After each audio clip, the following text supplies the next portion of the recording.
شهر رمضان الذي أنزل فيه القرآن هدى للناس وبينات من الهدى والفرقان.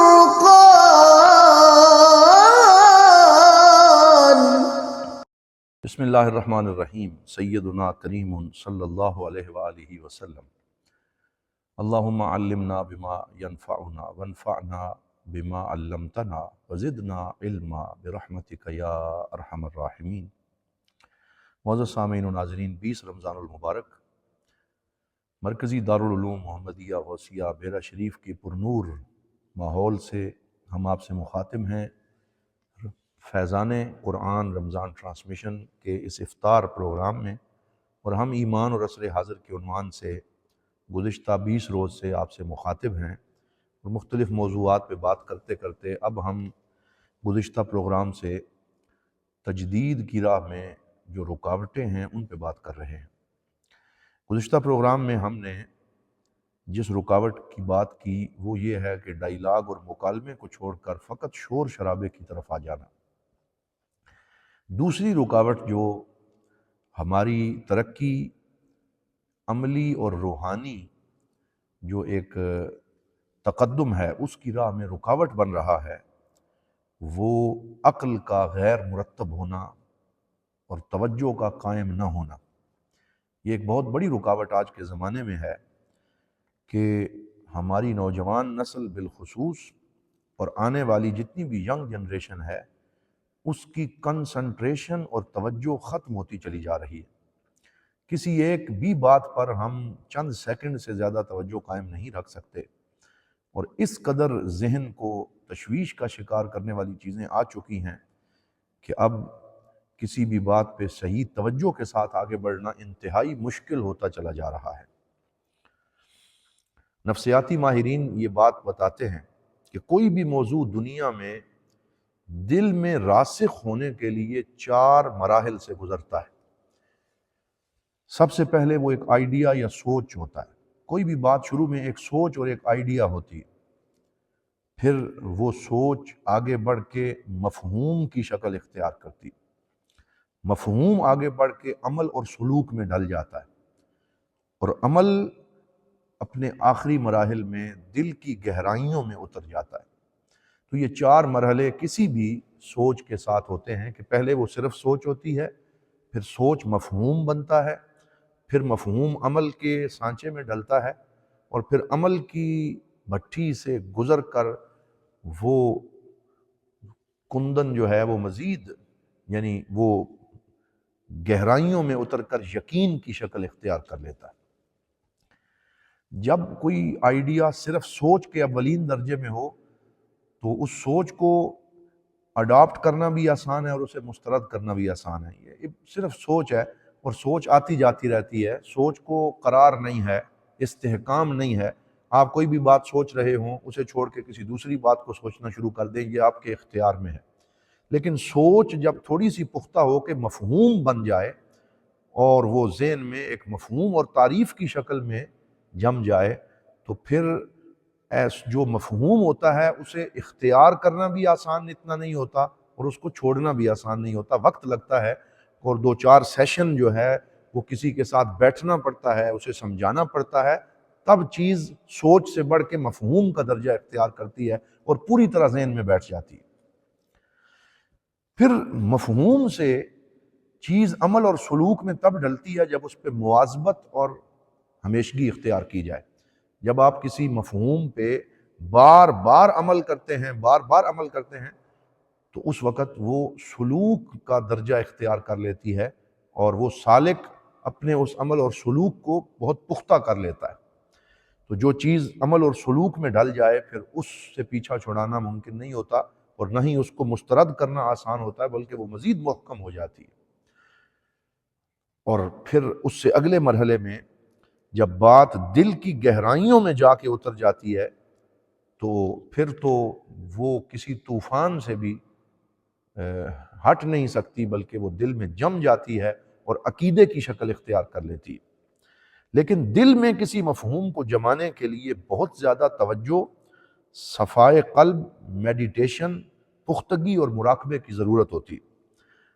یعنی اگر آپ کسی مفہوم اور عقیدے کو دل میں جمانا چاہتے ہیں تو وہ ویسے نہیں جمے گا، بلکہ اس کے لیے بڑی صفائے قلب، روح کی پاکیزگی، طہارت، توجہ کی ضرورت ہوگی، تب جا کے وہ آپ کے دل کے اندر ایک عقیدے کی شکل میں پختہ ہوگا۔ ہمارا مسئلہ یہ ہے کہ عقل اتنی تشویش کا شکار ہے کہ کنسنٹریشن لاس کر چکی ہے، ترکیز اور توجہ ختم ہوتی چلی جا رہی ہے۔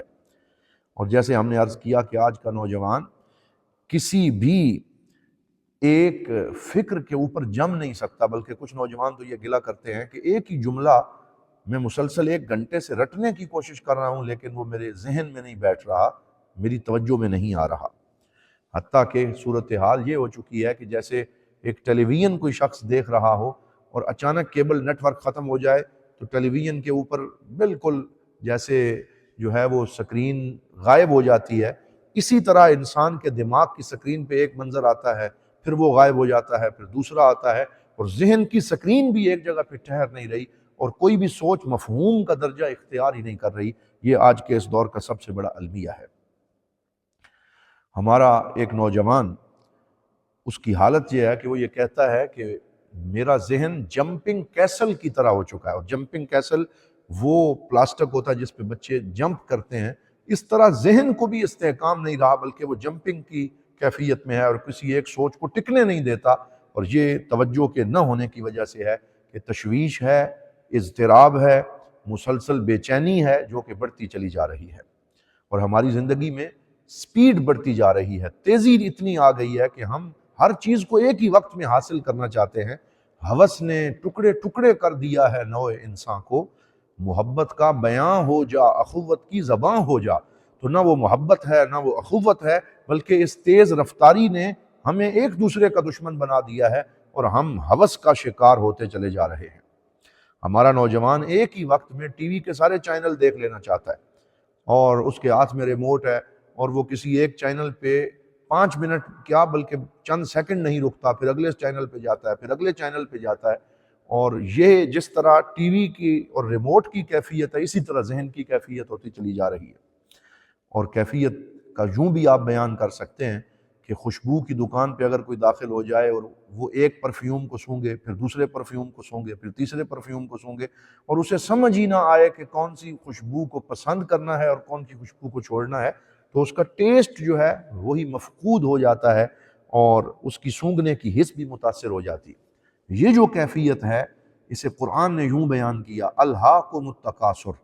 کہ تمہیں کثرت کی محبت نے ہلاک کر دیا، کثرت کی ہوس نے ہلاک کر دیا۔ تم ایک ہی وقت میں اتنی چیزیں حاصل کرنا چاہتے ہو کہ ایک چیز بھی تمہارے ہاتھ میں نہیں آتی اور بالکل ہی انسان محروم ہو کے رہ جاتا ہے۔ تو دین میں توجہ قائم کرنے کے اور کنسنٹریشن کو مضبوط کرنے کے کون سے طریقے بتائے گئے ہیں، آج ہم آپ سے وہ طریقے عرض کرتے ہیں تاکہ ہماری توجہ بہتر ہو جائے، ہماری ترکیز بہتر ہو جائے، کسی ایک ہی کام پہ ہم پوری توجہ سے کوئی نتیجہ جو ہے وہ برآمد کر سکیں، ہماری پروڈکٹ اور پیداواری صلاحیت بہتر ہو جائے۔ تو اس کے لیے ہمیں روح کی صفا اور روح کی پاکیزگی کی ضرورت ہوگی، کیونکہ انسانی جسم لیئر کی شکل میں ہے، جیسے ہم نے ایک پروگرام میں پیچھے بھی بیان کیا کہ ایک لیئر وجود اور جسد کی ہے،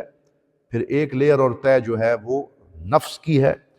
پھر ایک تہ عقل کی ہے، پھر ایک تہ روح کی ہے۔ اور روح میں جب صفا اور پاکیزگی نصیب ہوتی ہے تو پھر ہی توجہ قائم ہوتی ہے۔ تو توجہ اور کنسنٹریشن کا تعلق انسانی روح کے ساتھ ہے، جس کی روح جتنی زیادہ صاف ہوگی اتنی ہی اس کی توجہ بھی بہتر ہوگی۔ بڑی اچھی مثال ایک بات کو سمجھانے کے لیے ایک اسکالر نے دی کہ یہ پیپسی کی بوتل جب آپ کسی گلاس میں ڈالتے ہیں تو اس میں ڈالتے ہی گیس کی وجہ سے کتنا ارتعاش ہوتا ہے کہ اس کی گیس نکل رہی ہوتی ہے اور پانی کے اندر بھی بلبلے نظر آ رہے ہوتے ہیں، لیکن تھوڑی دیر گزرنے کے بعد جب وہ گیس نکل جاتی ہے تو اس کے اندر بھی ایک کنسنٹریشن اور صفا کی کیفیت پیدا ہو جاتی ہے اور پانی بالکل صاف نظر آنے لگتا ہے۔ اسی طرح روح میں جب اضطراب ختم ہوتا ہے، بے چینی ختم ہوتی ہے، تو بے چینی کی لہریں ختم ہو کر روح کے اندر ایک توجہ اور کنسنٹریشن جو ہے وہ بہتر ہونے شروع ہو جاتی ہے۔ تو اگر 2-3 ہزار نوجوان کسی قوم کے پاس ایسے تیار ہو جائیں جن کی توجہ بہتر ہے، جن کی روح پاک ہے اور ان کی روح کو صفائے قلب کی کیفیت نصیب ہے، تو پھر اس قوم کا انقلاب یقینی ہو جاتا ہے اور وہ بہتری کی راہوں پہ بڑی تیزی سے آگے بڑھنا شروع ہو جاتی۔ تو دین متین اس معاملے میں ہماری مدد کرتا ہے،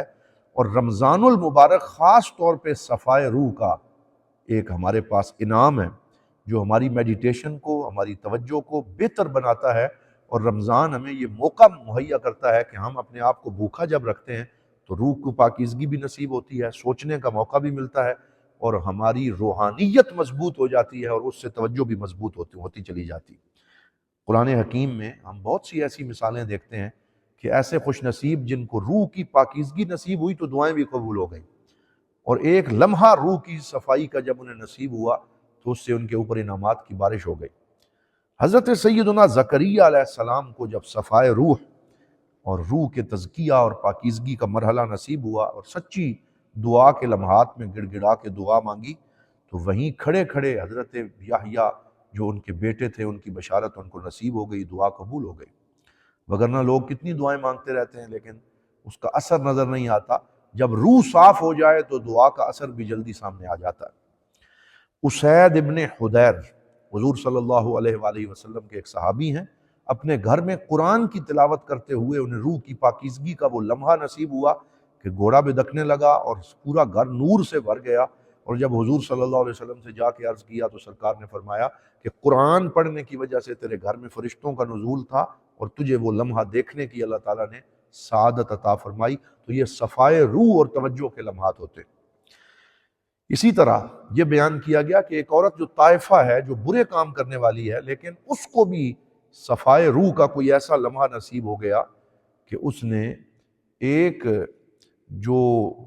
پیاسا کتا تھا اس کو پانی پلایا۔ تو ویسے تو بے شمار نیکیاں لوگ کرتے ہیں، لیکن کوئی ایک لمحہ ایسا ہوتا ہے کہ جس میں انسان کا کسی دوسرے کا احساس جو ہوتا ہے وہ اس کو بہت بلندی عطا کر دیتا ہے، تو اس کی بخشش و مغفرت کا وہ ایک عمل ذریعہ بن گیا۔ اسی طرح کسی دعا کرنے والے نے صفائے روح اور پاکیزگی کے لمحات میں دل سے کہا لا الہ الا اللہ، اور وہ اتنے سچائی کے ساتھ اس نے جملہ ادا کیا کہ حضور صلی اللہ علیہ وآلہ وسلم فرماتے ہیں 99 رجسٹر گناہوں کے بھرے ہوئے اس کے جو ہیں وہ اللہ رب العزت نے مٹا دیے، اور اس کے اس کلمہ طیبہ جو سچے دل سے پڑھا گیا تھا اس کی وجہ سے اس کے دفتر عمل کو صاف کر کے طیب و طاہر بنا دیا۔ حضرت سیدنا فاروق اعظم رضی اللہ تعالی عنہ کو بھی روح کی پاکیزگی کے ایسے ہی لمحات نصیب ہوئے کہ جب آپ منبر رسول صلی اللہ علیہ وآلہ وسلم پہ خطبہ دے رہے تھے اور ان کے بھیجے ہوئے ایک کمانڈر حضرت ساریہ مصر کے کسی علاقے میں برسر پیکار تھے اور جنگ میں مصروف تھے، اور دشمن پہاڑ کے پیچھے سے ان پہ حملہ کرنے والا تھا،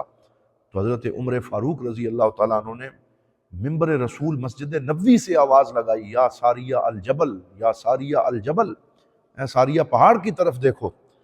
اور وہ آواز وہاں پہنچی اور حضرت ساریہ نے اس کو سن کے اس پہ عمل کیا اور لشکر اسلام کو فتح نصیب ہوئی۔ آج جدید سائنس یہ ثابت کر چکی ہے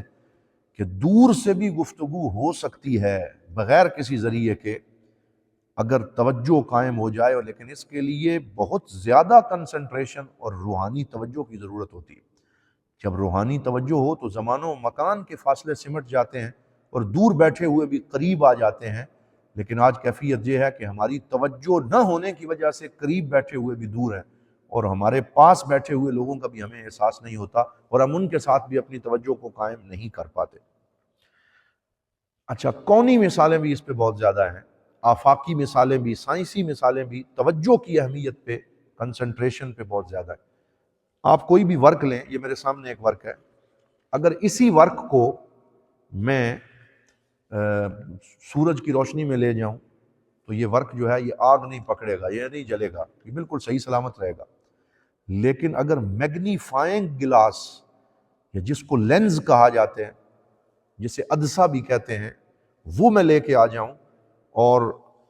کاغذ کے سامنے اس عدسے کو ایک خاص اینگل سے سورج کے اور کاغذ کے درمیان رکھا جائے، تو وہ عدسہ اور میگنیفائنگ گلاس سورج کی روشنی کو جمع کر کے جب ایک خاص زاویے سے صفحے پہ ڈالتا ہے تو صفحہ جلنا شروع ہو جاتا ہے، آگ پکڑ جاتا ہے۔ پہلے بھی وہی صفحہ تھا، بعد میں بھی وہی صفحہ ہے، لیکن اب کنسنٹریشن اور توجہ کے مرکوز ہو جانے کی وجہ سے سورج کی روشنی بہت مربوط طریقے سے اس پہ پڑی ہے اور شعاعوں نے اس کو جلا ڈالا ہے۔ اسی طرح انسان کی روح بھی اسی وقت توانائی پکڑتی ہے جب اسے توجہ کے لمحات نصیب ہو جاتے ہیں۔ بلکہ یہ جو نیشنل جیوگرافک چینلز ہیں ان میں اب یہ دکھایا جا رہا ہے کہ چیتا جو کہ ایک حیوان ہے جسے فہد کہا جاتا ہے، وہ جب شکار کرنے کے لیے آتا ہے تو پیچھے سے بہت دوڑ کے آتا ہے اور ایسے لگتا ہے کہ یہ تو اب اپنے شکار کو بالکل فوراً ہی پکڑ لے گا، لیکن پیچھے سے بڑی دوڑ کے آنے کے بعد شکار کے قریب آ کے وہ تھوڑی دیر کے لیے چند لمحوں کے لیے رک جاتا ہے اور رک کر اپنی توجہ کو پہلے مرکوز کرتا ہے اور پھر شکار کے اوپر حملہ آور ہوتا ہے۔ تو وہاں سے نیشنل جیوگرافک چینل کے جو سائنٹسٹ ہیں وہ بھی ہمیں یہ بتاتے ہیں کہ ایک چیتا اور حیوان جو ہے وہ بھی توجہ کے ذریعے اپنے شکار تک پہنچتا ہے، اور اگر وہ اپنی وہ توجہ قائم نہ کرے تو جس سپیڈ سے وہ آتا ہے اسی سپیڈ سے وہ شکار حاصل نہیں کر سکتا۔ اسلام کے علاوہ دیگر مذاہب بھی اپنے اپنے حساب سے اسی کنسنٹریشن کی کوشش میں لگے رہتے ہیں۔ مثلاً کچھ مذاہب ایسے بھی ہیں جن میں میڈیٹیشن اور توجہ حاصل کرنے کے لیے میوزک کا سہارا لیا جاتا ہے اور خاص قسم کے ہارمونیم کے ساتھ ایسی دھنیں بنائی جاتی ہیں، کلاسیکل دھنیں، کہ جو توجہ اور میڈیٹیشن میں مدد دیتی ہیں۔ اسی طرح کچھ مذاہب، ہندوازم اور دیگر مذاہب میں یوگا کا طریقہ جو ہے وہ کنسنٹریشن کے لیے بڑی اہمیت رکھتا ہے اور اس میں وہ خاص طریقے سے یوگا کی مشق کرواتے ہیں کہ آپ ایک خاص طریقے سے آلتی پالتی مار کے بیٹھیں اور اس میں آپ توجہ قائم کریں اور ایک خاص زاویے سے بیٹھے رہیں، تو جتنی آپ کی میڈیٹیشن ڈیپ ہوتی چلی جائے گی اتنا آپ کا فیصلہ کرنے کی صلاحیت، سوچنے کی صلاحیت اچھی ہوگی اور آپ اپنی زندگی میں بہتر فیصلے کر سکیں گے۔ تو اسلام نے نہ ہمیں یوگا کا محتاج رکھا، نہ ہمیں میوزک کے ذریعے توجہ قائم کرنے کا محتاج رکھا، بلکہ اسلام نے ہمیں دینی وسائل عطا فرمائے کہ اگر ہم اپنے دین پہ صحیح طریقے سے عمل کریں تو ہماری روح کو صفائی اور پاکیزگی نصیب ہوگی اور ہماری توجہ مضبوط ہوتی چلی جائے گی۔ تو اس کے 3 طریقے ایسے ہیں جو آج کے پروگرام میں ہم ڈسکس کریں گے کہ جن سے انسان کی میڈیٹیشن، توجہ، ترکیز اور کنسنٹریشن بہتر ہوتی ہے۔ ان میں سے ایک طریقے کا تعلق جسم کے ساتھ ہے، ایک طریقے کا تعلق نفس کے ساتھ ہے اور ایک طریقے کا تعلق روح کے ساتھ ہے۔ وہ طریقہ جو توجہ اور میڈیٹیشن اور کنسنٹریشن کو مضبوط کرنے کا جسم سے تعلق رکھتا ہے، اس میں یہ کہا جاتا ہے کہ جسم ایک جاری دریا کی مانند ہے کہ ہر وقت اس میں چیزیں داخل ہوتی رہتی ہیں۔ جیسے دریا میں نہروں کا پانی داخل ہوتا رہتا ہے، ایسے ہی جسم چیزوں کو ریسیو کرتا ہے، یہ ریسیونگ اینڈ پہ ہوتا ہے۔ تو اس میں چیزوں کو ریسیو کرنے کے بہت سے حواس ہیں جنہیں حواس خمسہ کہتے ہیں۔ کہ ناک جو ہے اس سے بھی سمیل آ رہی ہوتی ہے، منہ سے ذائقے اندر جا رہے ہوتے ہیں، کان سے آوازیں آ رہی ہوتی ہیں، آنکھ سے چیزوں کی رویت ہو رہی ہوتی ہے۔ تو یہ سارے گیٹ ہیں جو انسان کے دل تک کھلے ہوئے ہیں، اور ان گیٹس کے ذریعے گیٹ کھلے ہوئے ہیں اور ہر وقت چیزیں اندر آ رہی ہیں۔ تو ہمیں قرآن بھی یہ بتاتا ہے اور احادیث بھی یہ بتاتی ہیں کہ اگر تم توجہ، تزکیہ اور کنسنٹریشن کو بہتر کرنا چاہتے ہو تو یہ جتنی چیزیں ان گیٹ سے اندر آ رہی ہیں ان پہ فلٹر لگا دو، چھننی لگا دو، کہ ہر چیز کو اندر نہ آنے دو، بلکہ وہی شے اندر آئے جو نفع بخش ہے اور جو نقصان دہ ہے اس کو روک دے، وہ فلٹر کر دے۔ تو اگر یہ فلٹریشن ہو جائے اور یہ چھاننی صحیح کام کرنا شروع کر دے تو انسان کے اندر صالح چیزیں جائیں گی اور فاسد چیزیں اندر ہی نہیں جائیں گی، تو انسان کو صفائے قلب اور ایک توجہ جو ہے اس کی بہتر ہوگی اور روحانیت پختہ ہوتی چلی جائے گی۔ تو ان کمنگ جو چیزیں ہیں ان میں کان بہت اہم ہے کہ آپ ہر چیز نہ سنتے چلے جائیں۔ جیسے آج کل یہ فیس بک نے ہمیں اس نوبت پہ لا کھڑا کیا ہے کہ ہمارا نوجوان جو ہے اس کی انگلی جب فیس بک، انسٹا اور ٹویٹر پہ چلتی ہے تو پھر ہر چیز ہی وہ سنتا چلا جا رہا ہے، کوئی فلٹر نہیں، کوئی چیز فلٹر نہیں ہو رہی، اور ہر جو ہے وہ غلیظ، نجاست کی عامل چیزیں اور غلط چیزیں وہ کانوں کے ذریعے مسلسل اندر آ رہی ہیں، آنکھ کے ذریعے اندر آ رہی ہیں، غلط مناظر اندر جا رہے ہیں، جس کی وجہ سے روح کا بیڑا غرق ہے اور دل کی کیفیت خراب ہے اور ذہن جو ہے وہ توجہ قائم نہیں کر پا رہا، اور پورے کا پورا نظام چوپٹ ہو چکا ہے۔ تو اگر ہم کان اور آنکھ پہ فلٹر لگائیں کہ آنکھ وہ دیکھے جو دیکھنا حلال ہے، اور کان وہ سنے جو سننا حلال ہے، تاکہ میوزک میں بھی ہر میوزک نہ سنے، بلکہ کوئی ایسی قوالی یا کوئی ایسی نعت رسول مقبول صلی اللہ علیہ وآلہ وسلم، حمد، یا کوئی ایسی بات جو حکمت اور دانائی کی بات ہو وہ سنی جائے، باقی ہر چیز کو چھوڑ دیا جائے۔ تو پھر یہ ہو سکتا ہے کہ اس فلٹر لگانے کی وجہ سے انسان کو تزکیہ اور کنسنٹریشن حاصل ہو جائے۔ اسی طرح کھانے میں پاکیزہ چیزوں کو کھایا جائے اور طیب چیزوں کو کھایا جائے، حرام سے دور رہیں، غلط چیز سے دور رہیں، اپنے وزن کا خیال رکھیں، صحت کا خیال رکھیں، چلتے ہوئے خیر کے کاموں کی طرف چلیں، گناہ کی طرف نہ چلیں، دوستوں کے چناؤ میں احتیاط کریں کہ وہ دوست جو غلط راہوں کی طرف لے جاتا ہے فلٹر کر دیں، اور وہ کھانا جو آپ کھاتے ہیں اس کی نوعیت کا خیال رکھیں کہ میں کیا کھا رہا ہوں۔ تو اگر یہ کام ہم کر لیں تو یہ جسم سے تعلق رکھنے والے وہ طریقے ہیں جو ہمیں توجہ اور روح کی صفائی عطا کرنے میں معاون ثابت ہوتے ہیں۔ دوسرا طریقہ اس کا تعلق نفس کے ساتھ ہے، اور وہ یہ ہے کہ نفرت کرنا چھوڑ دیں۔ ہیٹ اور نفرت اور حسد اور بغض کا بوجھ جو ہم اپنے کندھوں پہ دن اور رات کے وقت ہر وقت اٹھائے رکھتے ہیں، جتنا آپ اپنے آپ کو اس بوجھ سے آزاد کریں گے اتنا ہی آپ ہلکے پھلکے ہوتے چلے جائیں گے۔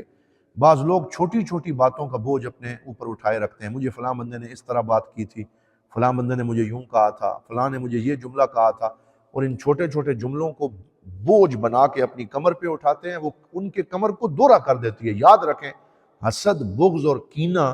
یہ دوسرے کو نقصان نہیں دیتا بلکہ انسان کی اپنی ذات کو نقصان دیتا ہے، ہماری نیکیوں کو جلاتا ہے، ہماری صحت کو ڈاؤن کرتا ہے، ہم اندر ہی اندر گھلتے رہتے ہیں، کڑتے رہتے ہیں، جس کی وجہ سے انسان کی اپنی صحت خراب ہوتی ہے۔ تو چھوٹی چھوٹی باتوں کو جھاڑ پھینکیں اپنے وجود سے، اور اس بوجھ کے پنڈ کو اتار دیں تو آپ ہلکے پھلکے ہو جائیں گے۔ تو یہ وہ طریقہ ہے توجہ بہتر کرنے کا جس کا تعلق نفس کے ساتھ ہے۔ اور ایک بہترین طریقہ روح کی پاکیزگی کا وہ ہے جس کا تعلق انسان کی روح کے ساتھ ہے، اور وہ نماز ہے، وہ اللہ رب العزت کی بارگاہ میں کھڑا ہونا ہے، وہ توجہ قائم کر کے اللہ کی بارگاہ میں حاضری دینا ہے۔ اور اگر ہم نماز کو صحیح طریقے سے پڑھیں تو توجہ کی سب سے بہترین پریکٹس، جہاں کوئی یوگا نہیں پہنچا سکتا، کوئی شے نہیں پہنچا سکتی، نماز وہاں تک پہنچاتی ہے۔ اسی لیے اللہ رب العزت نے قرآن حکیم میں ارشاد فرمایا کہ اِنَّا آتَيْنَاكَ الْكَوْثَرَ فَصَلِّ لِرَبِّكَ وَانْحَرْ، کہ آپ وَاذْكُرِ اسْمَ رَبِّكَ وَتَبَتَّلْ إِلَيْهِ تَبْتِيلًا، اپنے رب کے نام کا ذکر کریں اور سب سے کٹ کے اپنے رب سے لو لگا لیں۔ تو جب انسان نماز پہ کھڑا ہوتا ہے، اپنی توجہ نماز میں، تو اس وقت وہ پوری دنیا سے کٹ کے اللہ رب العزت سے روحانی توانائی حاصل کرنے کے لیے کھڑا ہوتا ہے، اور جیسے جیسے نماز میں اس کی توجہ پختہ ہوتی رہتی ہے، اسی طرح وہ اللہ تعالیٰ کے ساتھ اس کا تعلق مضبوط ہوتا چلا جاتا ہے۔ ایک نوجوان پوچھنے لگا، وہ کہتا ہے کہ یہ خشوع اور خضوع مجھے نماز میں حاصل نہیں ہوتا۔ تو ہم اس سے یہ کہیں گے کہ تم خشوع و خضوع کی کوشش نہ کرو، تم توجہ قائم کرنے کی کوشش کرو۔ اگر نماز میں تمہاری توجہ قائم ہو گئی تو اس کی بدولت خشوع و خضوع خود بخود آتا چلا جائے گا۔ جتنی توجہ بہتر ہوگی اتنا خشوع و خضوع مضبوط ہوگا۔ تو آپ یہ کوشش کریں کہ نماز کی چوری ختم کریں۔ نماز کی چوری کیا ہے کہ ہم نماز میں کھڑے ہوتے ہیں تو ہمارے خیالات کہیں اور چلے جاتے ہیں، یہ بھی نماز کی چوری ہے، اور ہم جلدی جلدی اس سے فارغ ہونا چاہتے ہیں، یہ بھی نماز کی چوری ہے۔ تو اگر ہم نماز میں اپنی توجہ کو قائم کرنا شروع کر دیں تو اس کے ذریعے خشوع و خضوع بہتر ہوتا ہے اور روح کی صفائی بہتر ہوتی چلی جاتی ہے۔ یہاں میں ایک عملی مثال بھی پیش کرنا چاہتا ہوں توجہ اور کنسنٹریشن کی اہمیت کو بیان کرنے کے لیے، یہ کیسے مومن کو اندر سے مضبوط کرتی ہے یہ توجہ۔ اگر آپ دو چیزیں لے لیں، ایک بال جس میں لچک ہوتی ہے، فلیکسیبلٹی ہوتی ہے، آپ اس بال کو دبائیں وہ واپس اپنی جگہ پہ اپنی پہلی پوزیشن پہ آ جاتا ہے، پھر دبائیں پھر پہلی پوزیشن پہ، 100 دفعہ دبائیں وہ پھر پہلی پوزیشن پہ آئے گا۔ تو یہ ایسی مثال ہے کہ اگر آپ کے اوپر پورے زمانے کے پریشر آ رہے ہیں اور زمانہ آپ کو دباتا چلا جاتا ہے، اگر نماز، مراقبہ اور نیکی کی وجہ سے آپ کی توجہ قائم ہے اور روحانیت مضبوط ہے، آپ فوراً پہلی پوزیشن پہ آئیں گے، اور کوئی دباؤ آپ کو ناکام نہیں کر سکے گا۔ لیکن دوسری طرف یہ ایک چھوٹی سی پلاسٹک کی بوتل میرے سامنے ہے، اسے بھی ہم دباتے ہیں، اور جب ہم اسے مختلف شکل میں دباتے ہیں تو یہ واپس اپنی پہلی پوزیشن پہ نہیں جا سکتی، یہ کوئی ایک حملہ برداشت نہیں کر سکتی، کیونکہ اندر سے اس کے اندر وہ مضبوطی نہیں۔ یہ ایک اگرچہ سادہ سی مثال ہے لیکن سمجھانے کے لیے بہت کافی ہے کہ وہ مومن، وہ مسلمان جس کو اندر سے روحانی طور پہ مضبوطی ہو، روح پاک ہو، توجہ قائم ہو، کنسنٹریشن بہتر ہو، تو پھر زمانے کا جتنا پریشر اس پہ آئے وہ اسے سہ بھی جاتا ہے، ہنستا مسکراتا بھی رہتا ہے، اور اپنی پہلی کیفیت بھی اس کی قائم رہتی۔ لیکن وہ شخص جس کا باطن خراب ہو جائے، فاسد ہو جائے، اس کا اپنے مولا سے تعلق ہی نہ رہے، تو وہ چند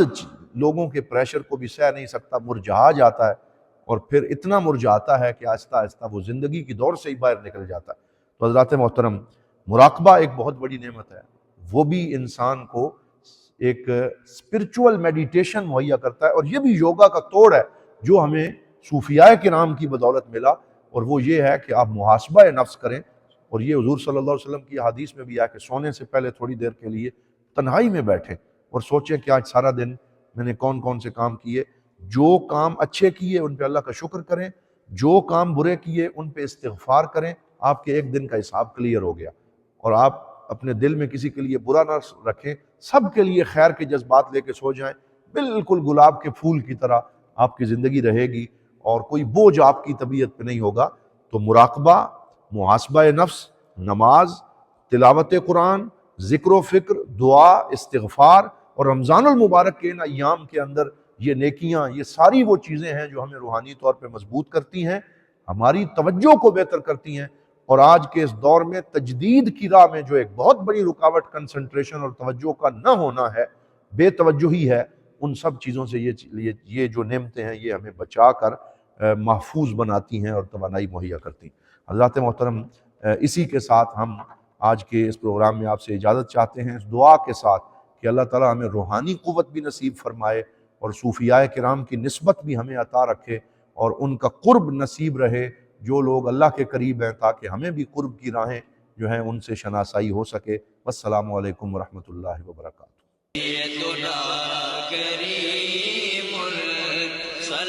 دارالعلوم محمدیہ غوثیہ بھیرا شریف دینی اور عصری تعلیم کا بے مثال ادارہ ہے، جہاں عصر حاضر کے تقاضوں کے مطابق قرآن و سنت کی تعلیم دی جاتی ہے، اور ہر سال ہزاروں طلباء و طالبات زیور تعلیم سے آراستہ ہو رہے ہیں۔ رمضان المبارک کے بابرکت لمحات میں زکوٰۃ و صدقات اور مالی تعاون اس عظیم ادارے تک پہنچا کر اس مشن میں اپنا حصہ ڈالیں۔ درجہ ذیل اکاؤنٹس پر اپنا تعاون ارسال فرمائیں۔